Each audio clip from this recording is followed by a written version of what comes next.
Hello, reading friends. Welcome to the Happy Place to Grow. I wanted you to come today with me into a cozy spot because we have been working really hard all year to grow our reading skills. But part of being able to be a good reader is also to be able to hear good stories and enjoy them. Well, that's the point of learning to read.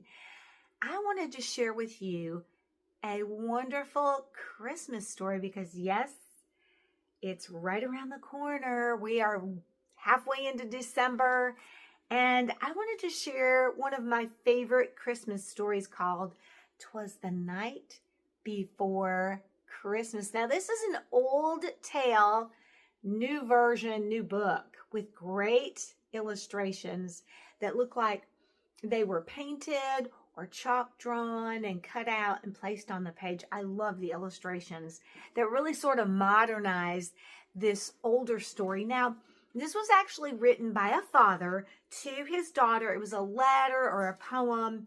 Clement Clark Moore was the father that wrote his daughter this so many years ago.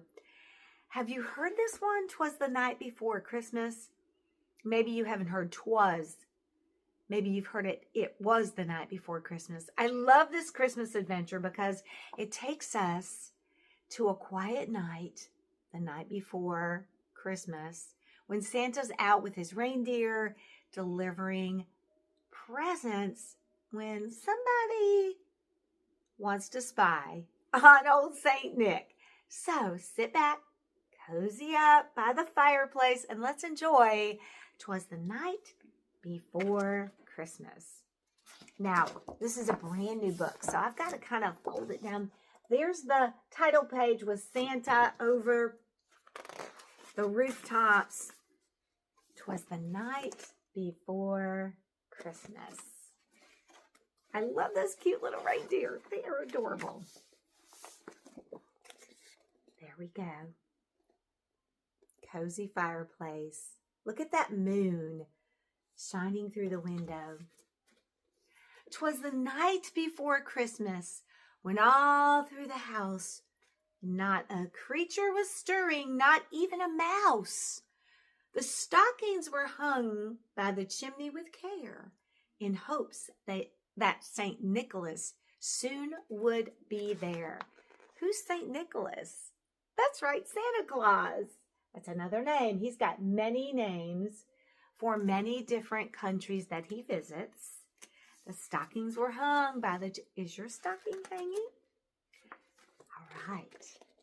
Look at those dreams of sweet treats. What are you dreaming of for Christmas? Mother and father are dreaming too. The children were nestled all snug in their beds while visions of sugar plums danced in their heads. Sweet treats and candy. There's Mama. And Mama, in her kerchief and I in my cap, had just settled our brains for a long winter's nap. She had a little hair covering. Back in the day, they wore those. Remember, this is an old story. When out on the lawn... Pages are kind of thick. I thought I missed one. When out on the lawn there arose such a clatter, I sprang from my bed to see what was the matter. Away to the window I flew like a flash, tore open the shutters, threw up the sash, and there he is. That's Dad. That's Papa. He doesn't know what's going on. You know, family members always have to be on alert for noises. Ooh, what do you think it is? You guessed it, it's Santa Claus. Look at this beautiful view and that moon shining on the snow. Is it snowing where you are? We normally here in North Carolina don't have a white Christmas. The moon on the breast of the new fallen snow gave the luster of midday to objects below, when what to my wondering eyes should appear... You know what it is. Gotta be the ho-ho man. But a miniature sleigh and 8 tiny reindeer. Rudolph wasn't on the team yet. He says miniature because to him far away, he's looking out. Things that are far away appear smaller. With an little old driver so lively and quick, I knew in a moment it must be Saint Nick. More rapid than eagles, his coursers they came, and he whistled and shouted and called them by name. Oh, oh, oh. Do you know the names of Santa's reindeer? Now Dasher, now Dancer, now Prancer and Vixen, on Comet, on Cupid, on Donner and Blitzen, to the top of the porch, to the top of the wall. Now dash away all. He's got to be in a hurry. He's got lots of places to go on Christmas Eve. As dry leaves that before the wild hurricane fly, when they meet with an obstacle mount in the sky. So up to the housetop, his coursers they flew, with a sleigh full of toys and St. Nicholas too. That sleigh is full of toys. And Santa Claus. Ho, ho, ho. Can you hear him now? I can. And then in a twinkling, I heard on the roof the prancing and pawing of each little hoof. Lots of reindeer hooves, just a prancing. And don't you love these illustrations? Look at those cute deer. Love it.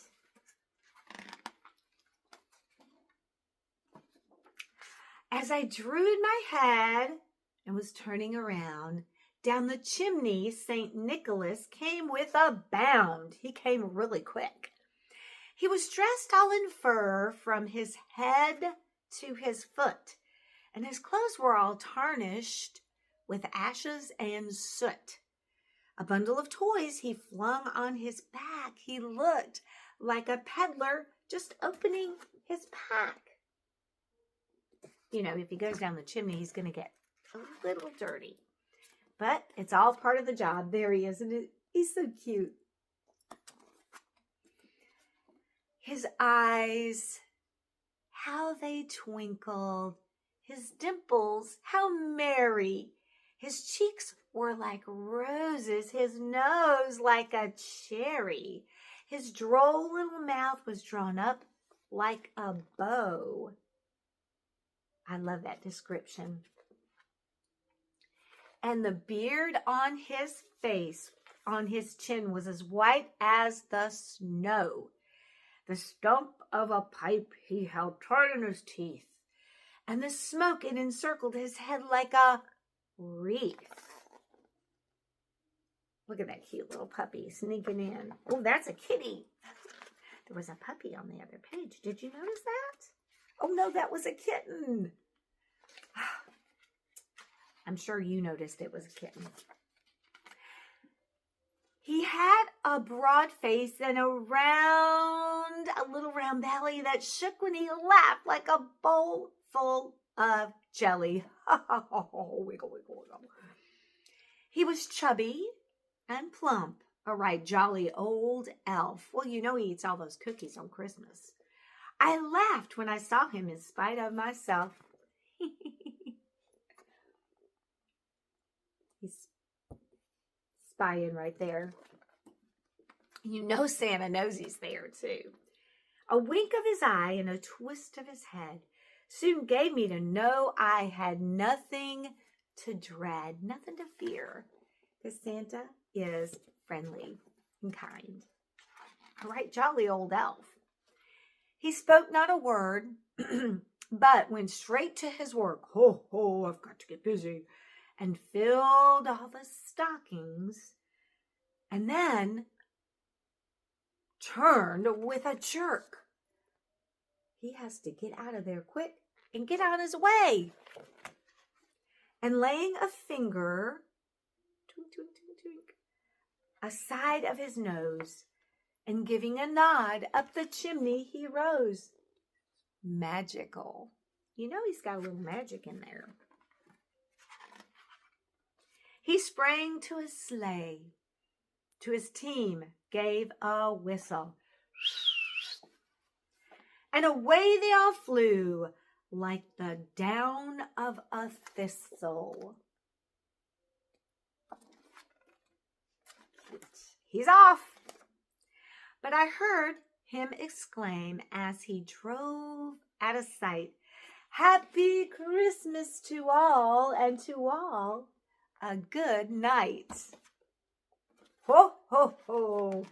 Merry Christmas. Oh, there he is.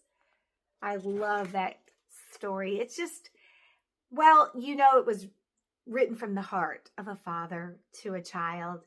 And did you notice all those rhyming words? How talented must someone be to write a poem about Christmas and rhyme and be so descriptive?